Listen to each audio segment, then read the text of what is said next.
Read, 11 minutes. 6th of September 2021. Episode 7. Weather, bright blue skies in Jeannot. Summary. Today the crew finally arrive in Jeannot for the first time and stand at the bridge leading to the port. Before them a massive city towering hundreds of feet into the air, built with stone, lit up with street lights and many tiny distant warm windows. They could see airships arriving and deporting as massive bridges stretch from one land mass to another land mass. The distant land looked sandwiched between the blue oceans Jeannot defies and the glorious bright blue skies. Latte the Goblin led the crew toward the guard post at the bridge. The guards of Jeannot are the first line of defense for the city. 4 gate guards in blue armor with prominent brown mustaches stood shoulders to shoulders, ready to interrogate anyone who wishes to enter the city. Most of the crew had no problem coming into Jeannot, or coming up with an excuse at least. Time Zone was detained and given a warning about not getting in trouble. Nick rolled high on a charisma check, telling a gate guard Jason the Lizard needs to be decursed immediately at the church before he becomes contagious. He bought the story. Inside the port, Latte sent off his steel defender to deliver some goblin bags at the Goblin Center in Lower Jeannot. Being from Jeannot, navigating the city was easy. Not getting very far before bumping into somebody. A mysterious man named Havish gave Latte an airship key, misinterpreting him for a valet of the port. Havish quickly walked downstairs into the merchant's zone.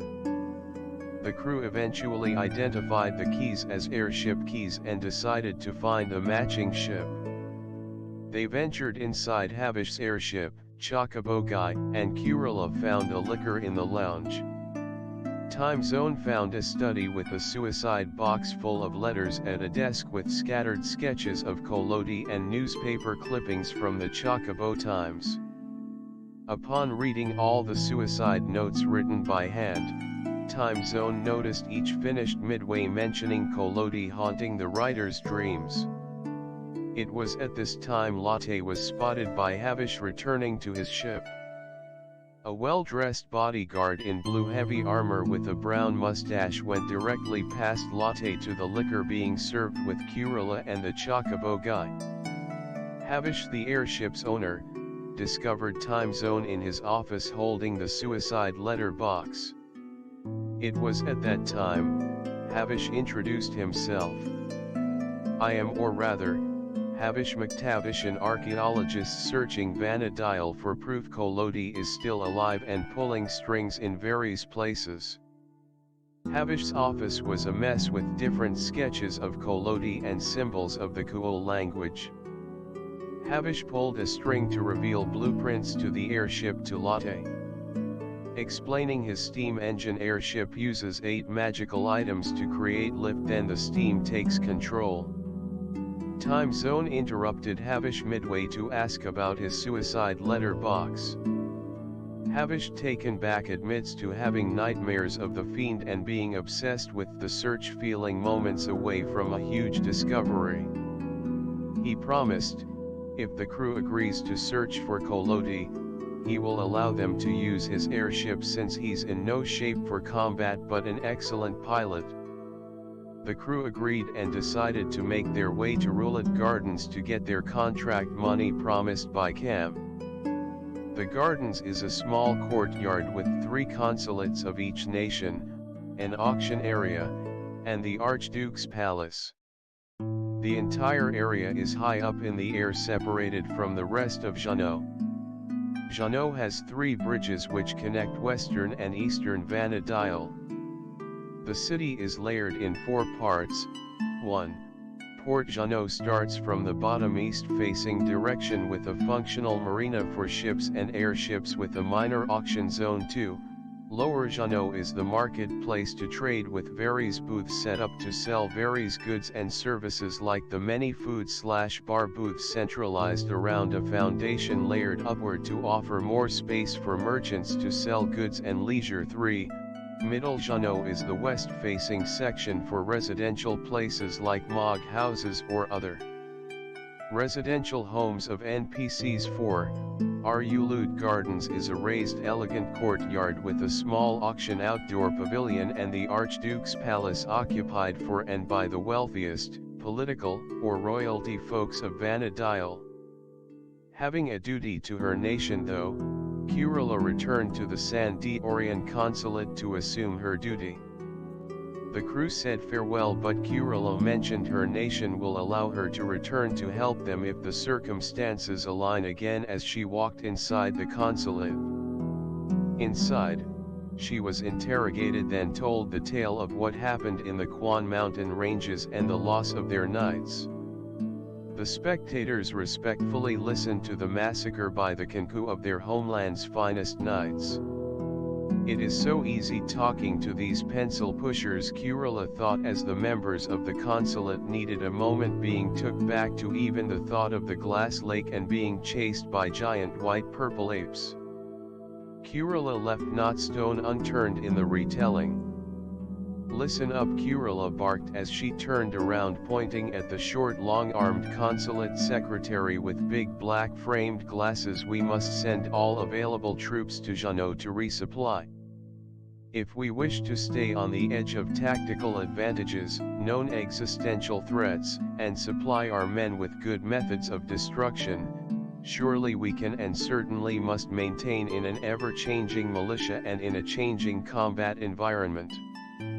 Hey, are you guys getting this all down? Nearby at the auction outdoor pavilion, the crew witnessed an auction commencing. The item for sale is a church painting of depiction the conquest of Odin riding his horse at Alexandria, which is ablaze from the besiege. It sold for 400,000 platinum pieces to a purple Tonberry in very fine clothing. As the crew approached Cam's palace, Time Zone was heckled by a bard and a guard spilled his lunch on him. The crew also overheard a story of the bloody build-up to the ceasefire and peace.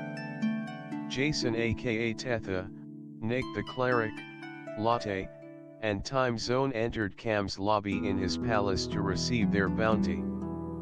The room was full of guards and royal guards with a check-in area operated by a puppet with an operator behind it.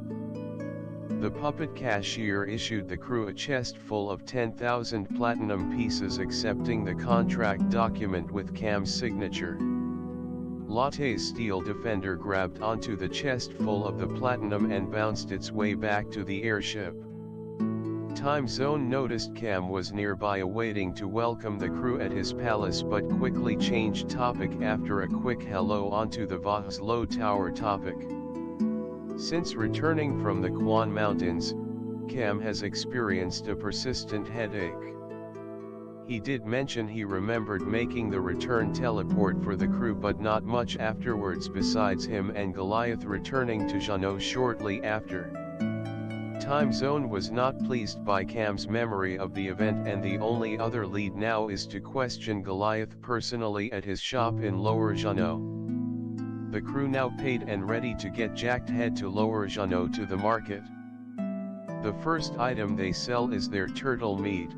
They sold all of it to as many butchers in Lower Jeannot as they could find, in total earnings of 440 platinum pieces.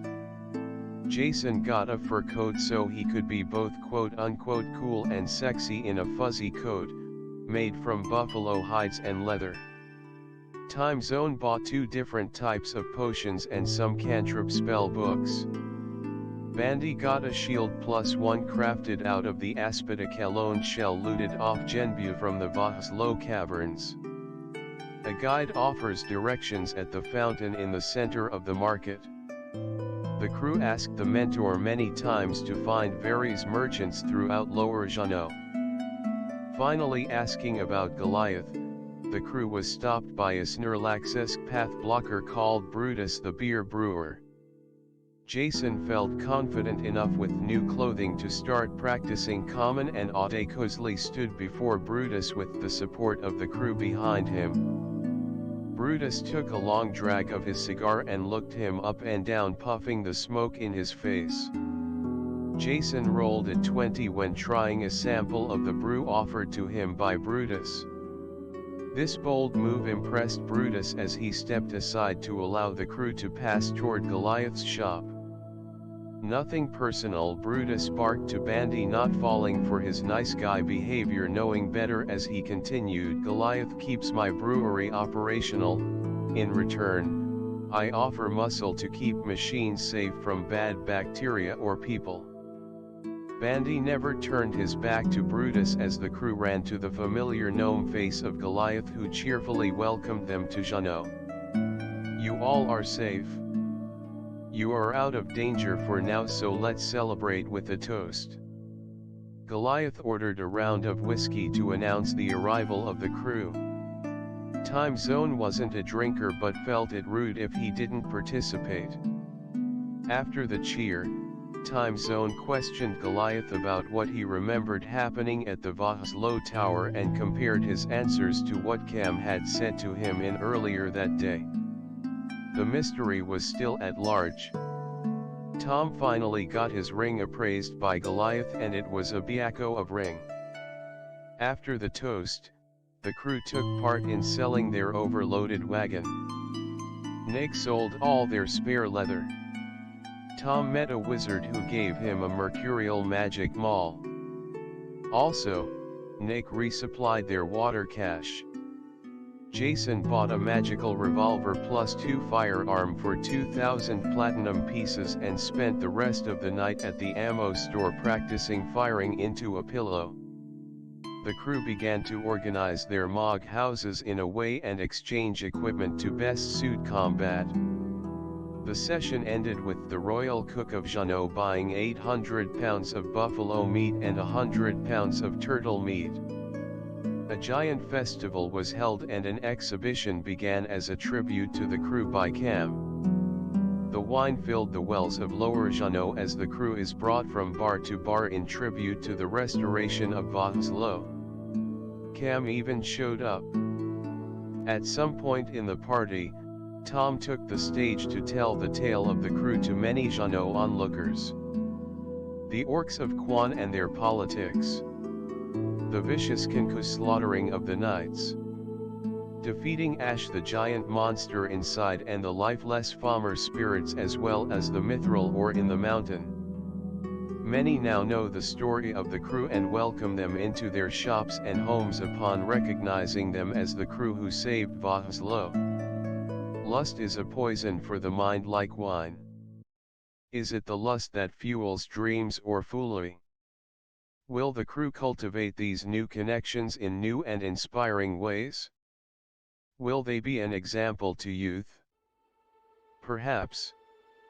How could a nation as strong as Jeannot stand strong on the ideals of peace and freedom while many of its poorer slums create more and more untrained youthful hands?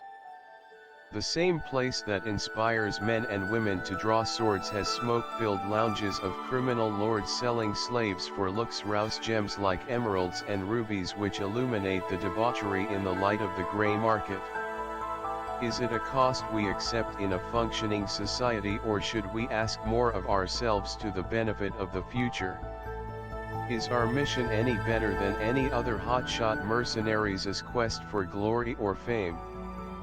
Will the crew get the same fate, or will they become the seekers of their own destiny? Will they abandon their quest, or will they be consumed by the temptations? Find out next time on Dragon Ball Z.